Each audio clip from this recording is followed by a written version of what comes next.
Qarşıdan Ərəfə günü gəlir.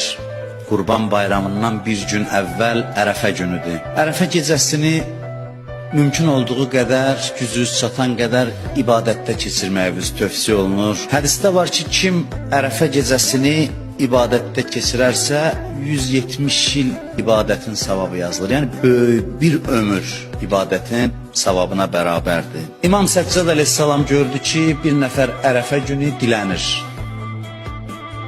Əl açıb dilənir. Baxdı, dedi ki, vay olsun sənin halva.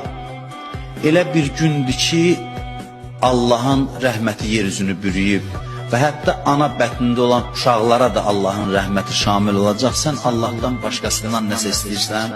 Şeytanın ən zəlil olduğu günlərdən biri Ərəfə günüdür. Naümid olduğu günlərdən biri Ərəfə günüdür. Hədisdə var ki, bir adam Qədr gecəsində bağışlanmasa, Allah onu heç vaxt bağışlamaz il ərzində. Amma bir gün fürsət var. Qədr gecəsində bağışlanmayanlar üçün bir gün fürsət var. O da Ərəfə günüdür.